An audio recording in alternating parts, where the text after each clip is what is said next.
So the urinary system, guys, is going to be composed of different organs. Some of these organs are going to be obviously the kidneys, the urethers, as you can see here, the urinary bladder, the urethra, and those are going to be the organs in the urinary system. So then, as you know, we have two kidneys. If you look at the kidneys and you cut the kidneys in half, you're going to see that this structure that you see right here, they're considered macroscopic structure because you're going to be able to see them with your own eyes. Where you can see you have a pyramid right there. In between the pyramids, you're going to have the column. This top part right here, this is going to be the cortex. This part right here is going to be the medulla. This part right here is going to be the renal pelvis right there, where you're going to collect the urine. And from there, you can see how the urethra is going to continue down into the urinary bladder. One of the main functions that you're going to have in your kidneys is going to be the formation of urine.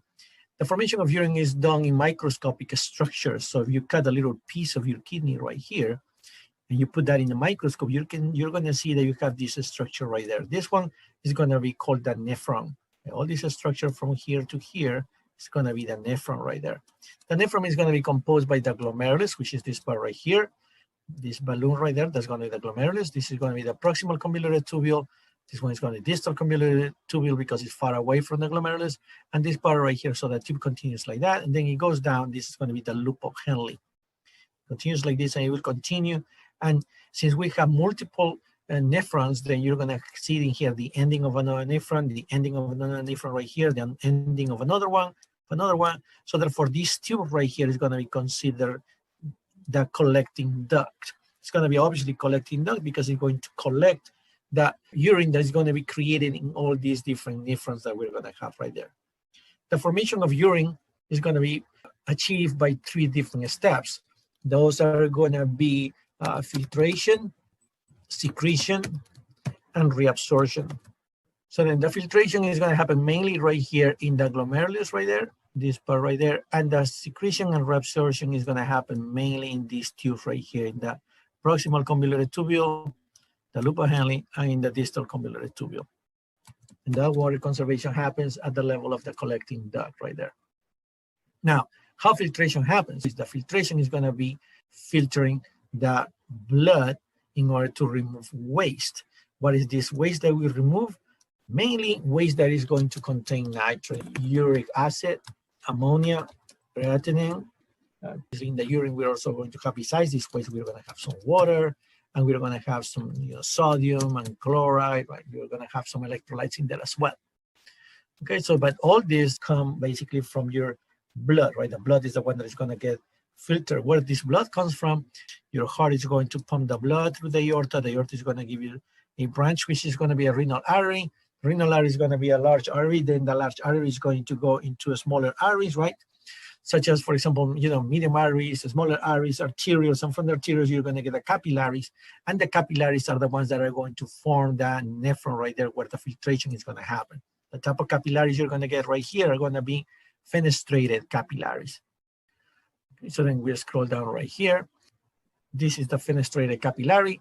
And that fenestrated capillary is going to be called the glomerulus. The glomerulus is going to be covered with a capsule called the Bowman's capsule.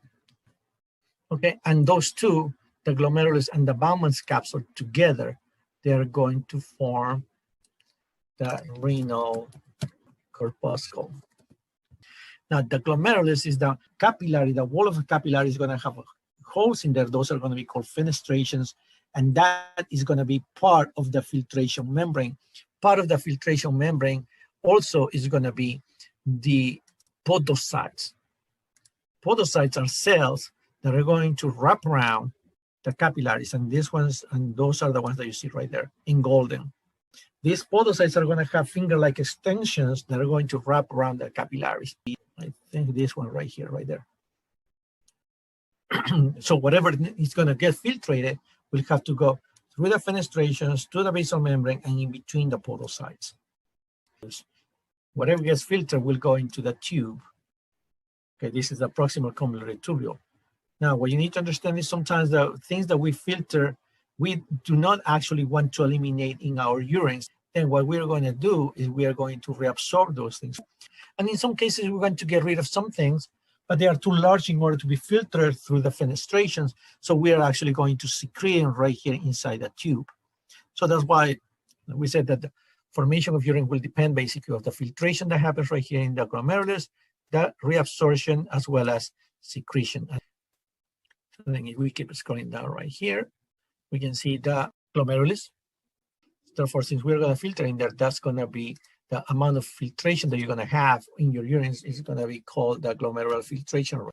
So then this glomerular filtration rate needs to be maintained all the time in order to be able to produce approximately 1 to 2 liters of urine per day. Right? So therefore, if we want to maintain 1 to 2 liters of urine per day, then we have to maintain the glomerular filtration. This glomerular filtration needs to be maintained because the moment that we increase or we decrease the glomerular filtration, then obviously the amount of urine that we're going to produce also will increase or will decrease. Some of these mechanisms that we're going to use in order to control the glomerular filtration rate so it doesn't go up or it doesn't go down too much is going to be the juxtaglomerular apparatus.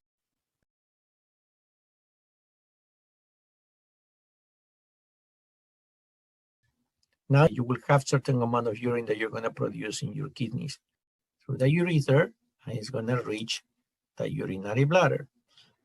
This is a model you have in there the kidneys, and in here you have the urethra going down, right? The urethra going down in here. Eventually they're going to reach the urinary bladder right here.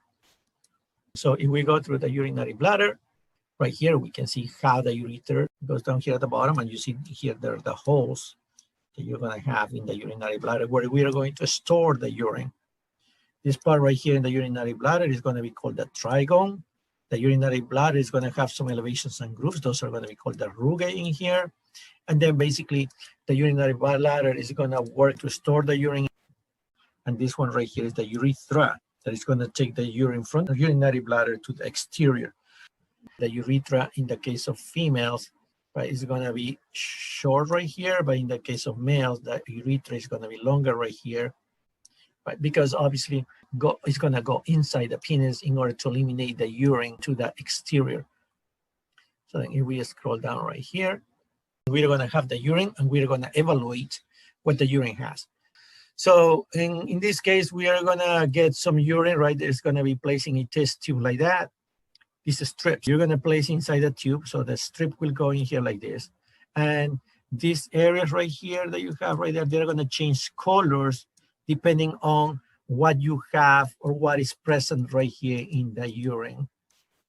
Let's say this is the strip and you will align this, so you will put it this way right here. Now you're gonna put that this way like that. And you will align this. This one will go over here. This one will go over here. You will align these things with every single one that you have in here.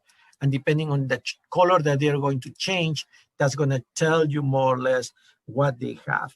For example, you know, if this one goes here, so you align it in there, right? And if it changes, let's say this is changes to this color, so it's going to tell you what you have right there.